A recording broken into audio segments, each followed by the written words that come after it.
박근혜 전 대통령에게 적용된 그러니까 형사재판에서 적용된 뇌물죄와 제3자 뇌물죄 법리에 대해서 살펴보았습니다. 우선 말씀드릴 것은 특히 형사재판에서 법률의 해석은 엄격해야 됩니다. 그리고 문헌을 넘어서 확장 해석을 한다든지 유추 해석은 금지되어 있습니다. 그리고 죄의 사실관계에 대한 합리적 의심의 여지 없을 정도의 증명이 있을 것을 요건으로 하고 있습니다. 그런 차원에서 과연 박근혜 대통령에게 적용된 뇌물죄 죄목이 정당한 것이냐 문제를 제기하는 것입니다. 우선 살펴봐야 될 것은 뇌물죄, 형법 129조에 뇌물죄라고 되어 있고 130조에는 제3자 뇌물죄가 규정되어 있습니다. 두 가지 죄 모두 지금 박근혜 대통령께서 지고 계시는데 우선 단순 뇌물죄라고 하죠. 뇌물죄, 일반 뇌물죄를 보시면 그 구성 요건이라고 합니다. 법률적 용어로 요건이 있는데 공무원이 직무에 관하여 뇌물을 수사하면은 뇌물죄가 되는 것이죠. 이때 공무원이 그 직무 수행에 관해서 위법 부당한 청탁을 받은 경우가 있고 그 위법 부당하지 않은 청탁을 받아서 직무 수행을 하는 경우가 있는데 이 단순 뇌물죄는 두 가지 모두 이제 처벌 대상이 되는 것입니다. 한편 그 제3자 뇌물죄는 약간 다릅니다. 공무원이 그 직무에 관하여 부정한 청탁을 받고 제3자에게 뇌물을 공여하게 한 경우에 처벌을 받는데 여기서 아까 그 단순 뇌물죄와 달리 추가된 그 개념이 부정한 청탁입니다. 그러니까 본인이 공무원으로서 직접 뇌물을 받지 않고 다른 사람한테 아니면 다른 단체나 조직에게 뇌물을 주었을 경우에 반드시 부정한 청탁을 하면서 줘야 된다는 얘기예요. 네, 그렇지 않고서는 제3자 뇌물죄로 처벌받지 않게 되어 있습니다. 그래서 문제가 되는 것은 만약에 그 부정한 청탁이 있어야 되는데 청탁의 대상이 된 직무행위가 위법하거나 부당하지 않을 때 그리고 청탁한 직무행위와 대가관계가 없거나 이게 불분명한 경우에는 원칙적으로 제3자 뇌물죄는 성립하지 않는다고 봐야 되겠죠. 그래서 여기서 부정한 청탁이 과연 어떤 의미냐 그게 이제 중요하게 되는데요. 다음이요. 일단은 문헌의 의미상 부정한 청탁이라고 그러면은 당연히 위법 부당한 청탁이다 이렇게 지금 해석이 되거든요. 그리고 관련 법령의 체계상 예를 들어서 부정청탁금지법, 그 김영란법이라고 하죠. 김영란법 관련해서도 이 부정한 청탁이라는 것은 위법 부당한 청탁을 의미한다 이렇게 지금 되어 있고요. 처벌 의도 즉 입법 의도인데 그러니까 단순 뇌물죄와 달리 본인이 받지 않고 제3자가 받은 경우에는 부정한 청탁이어야 되는데 그것은 반드시 위법 부당한 청탁을 한 전제로 받은 것이어야 된다 이런 얘기죠. 만약에 위법 부당하지 않는 그 직무 관련 청탁, 그죠? 그 관행적으로 그 공무원이 하거나 불법적으로 볼 수 없는 직무를 요구하면서 그 수수가 이루어질 경우에 그 경우까지 만약에 일률적으로 처벌하게 된다면은 그것은 피고인에게 불리한 확장 해석이 되는 것이고 위헌적인 요소로 제기되게 되는 것이죠. 그래서 지금 박근혜 대통령에게 지금 내려진 형량 보면은 1심에서 징역 24년 벌금 180억 원 나왔고 2심에서 징역 25년 벌금 200억 원 선고됐습니다. 근데 여기서 보실 것은 아까 말씀드린 그 미르재단 K스포츠 재단 출연금에 대해서는 애초에 무죄가 인정돼 있죠. 무죄로 나왔는데 오늘 말씀드리려고 하는 부분은 한국 동계스포츠 영재센터에 지원한 16억 2천, 그러니까 이 행위는 모두 삼성그룹이 한 행위예요. 삼성그룹이 동계스포츠 영재센터에 지원한 거. 그리고 정유라에 대해서 승마 관련 지원을 한 것. 이 두 가지를 보아야 되는데, 그 동계스포츠 영재센터는 제3자 뇌물죄가 적용된 사안이고, 이 정유라한테 지원한 게 지금 특가법상 뇌물죄로 해가지고 단순 뇌물죄로 지금 적용된 상태거든. 지금 일단 시작부터 저는 이 부분이 이해가 안 되는 것이, 박근혜 대통령 본인이 받은 게 아니고 정유라한테 승마를 지원을 했는데 약 70억 원 상당이라고 해요. 코어 스포츠의 용역 대금이 한 36억 원 정도로 되고, 삼성에서 도와주는 거죠. 올림픽 선수니까 선수를 이제 육성하는 차원에서 지원해 준 거고. 근데 마필 구입비 해가지고 아까 우 기자님께서 말씀해준 말 3마리 가격이 한 34억 원 정도 됩니다. 네. 그걸 직접 정유라한테 준 건 아니에요. 준 건 아니고 연습할 때 사용하라 하면서 빌려준 거거든요. 그 부분은 도대체 이 대통령 본인이 받은 게 아닌데 왜 정유라에 받은 것이 왜 뇌물죄로 인정되는가 의문이 들지 않을 수가 없거든요. 네, 그런 점에서 한번 접근을 해보도록 하죠. 우선 삼성그룹의 한국 동계스포츠 영재센터 후원금을 요구한 행위, 이거부터 한번 보시죠. 이 부분은 아까 제가 말씀드린 제3자 뇌물 혐의가 적용된 부분입니다. 다음요. 기존에 이제 우리 대법원의 법리가 뭐였냐면은, 이 제3자 뇌물죄의 경우에는 부정한 청탁이 일단 있어야 되죠. 그 다음에 그 청탁 받은 직무 행위에 그 대가 관계가 있어야 되고, 그 대가 관계가 명시적이거나 묵시적으로라도 그 대가가 특정되어야만이 처벌을 된다. 이게 기존의 법리였습니다. 그런데 지금 우리 그 2심 판결에서 법리가 바뀌었어요. 직무 청탁과 대가 관계에 대한 엄격한 입증을 할 필요가 없다. 완전 다른 거거든요. 그냥 대가 관계가 그냥 두루뭉술하게 이게 어떤 식으로 했는지 뭐 입증할 필요도 없이 그냥 주기만 하면 그 공무원 본인한테 준 것도 아니고 단지 친한 사람 아니면 인척 이런 사람한테 주기만 하면 그냥 뇌물죄가 된다 이렇게 한 거거든요. 그래서 마치 단순 뇌물죄처럼 해버린 거예요. 포괄적인 대가 관계만 성립이 되면은 제3자 뇌물죄도 성립된다.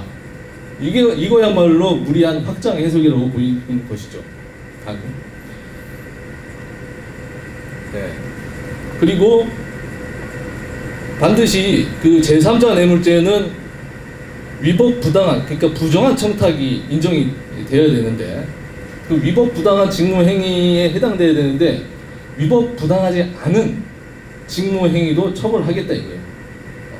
이것은 그 해당 공무원이 그 직무를 수행함에도 굉장한 그 제약이 될 뿐만 아니라 사인, 뭐 기업하시는 분들이나 이런 자영업 하시는 분들, 그 일반 국민들의 그 경제적 활동의 자유를 심각하게 제한하는 부분이 됩니다.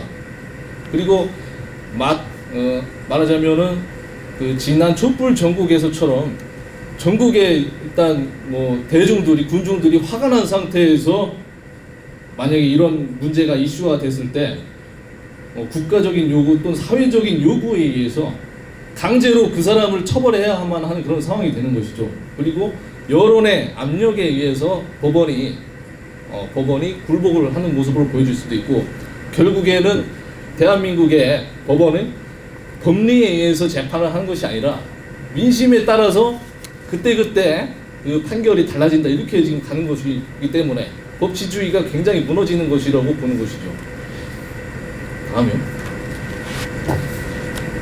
네, 그 앞에.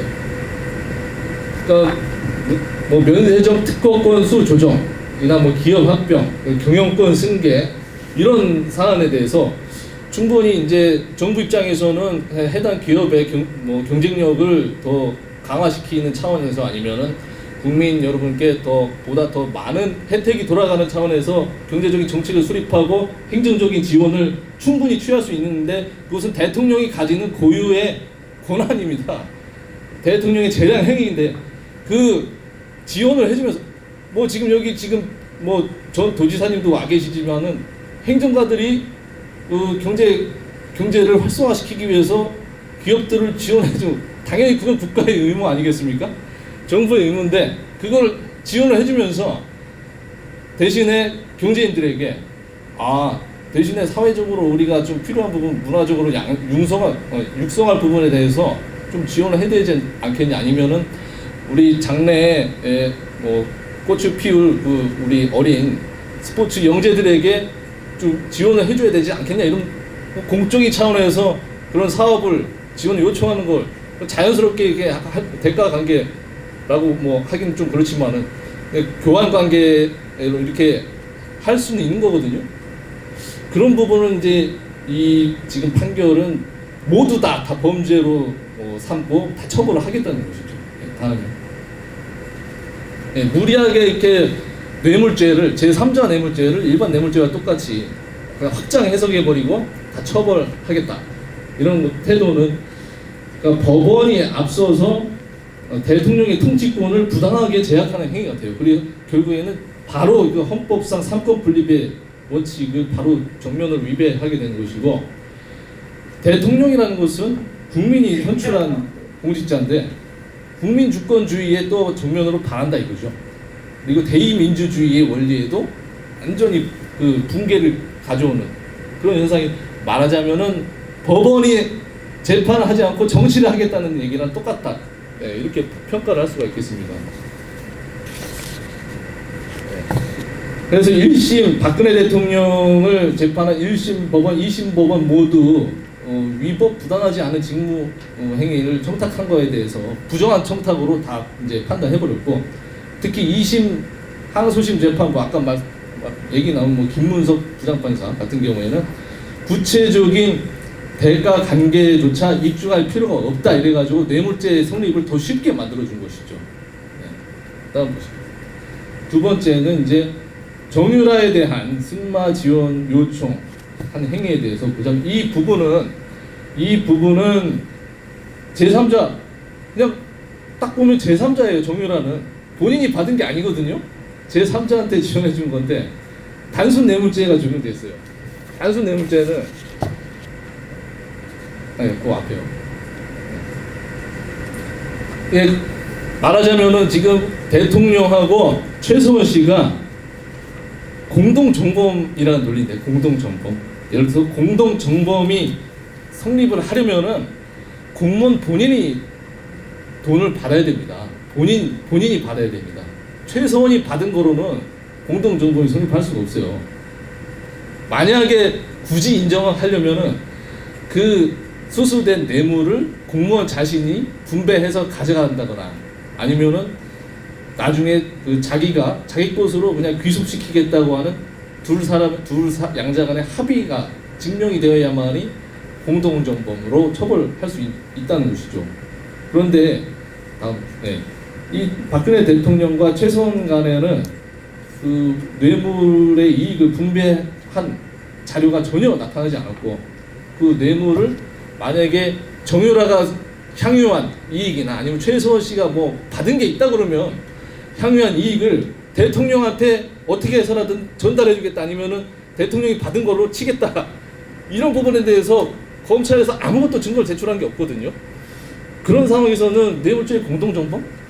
그러니까 지금 저 기사를 검색해 보니까 예전에 박영수 특검이 법원에서 법정 공방할 때 최서원 씨가 대통령과 옛날부터 뭐 친분 사이였고 뭐 예를 들어서 옷가지를 뭐 사주고 심지어 그 근거로 제시하는 게 대통령이 뭐 평소에 즐겨 드시는 주스를 사다 드리게 했다. 그걸 가지고 경제적 공동체니까 최서원한테 뇌물을 뭐 예를 들어서 뇌물을 주면 대통령이 받은 거랑 똑같다. 이렇게 판단을 해버린 거죠. 좀 황당한 재판이라고 하지 않을 수 없습니다. 그래서 뇌물의 개념을 이렇게 무제한적으로 확장해버리면은 아니 도대체 공무원이 받은 거하고 단 사람이 받은 거하고 아무런 차이가 없게 돼요. 그래서 내 단순 뇌물죄니 제3자 뇌물죄니 구분할 필요가 없어져요. 그러면 사실상 죄형 법정주의는 뭐 지키지 않겠다는 뜻이죠.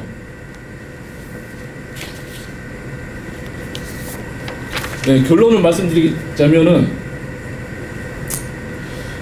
그 위법 부당한 그 제3자 뇌물죄에 있어서는 그 부정한 청탁에 있어서 위법 부당한 청탁이 있었다는 점이 전혀 입증되지 않았어요.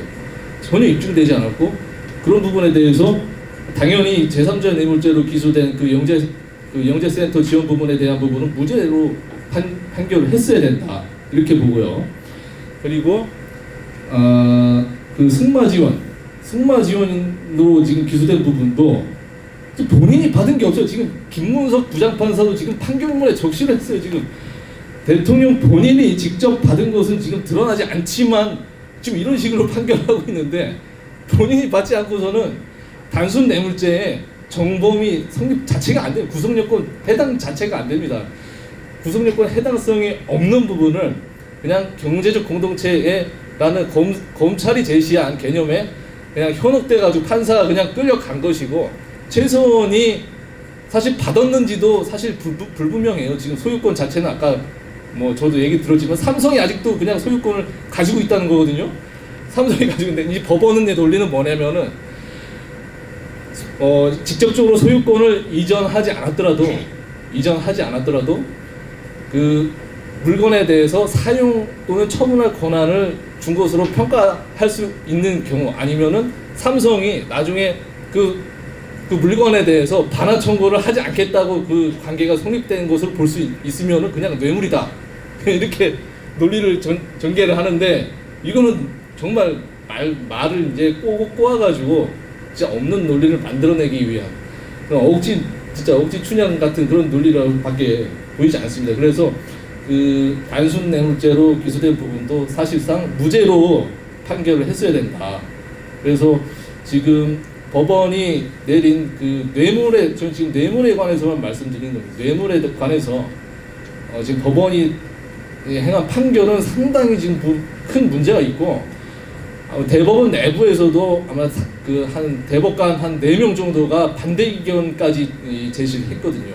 도저히 이거는 본인이 받은 걸로 볼 수도 없고 제3자 뇌물로도 판단할 수가 없다 이렇게 반대 의견까지 지금 제시되어 있는 상황인데 굉장히 부당한 판결이다 이렇게 일단 결론을 내리겠습니다. 네, 이상입니다.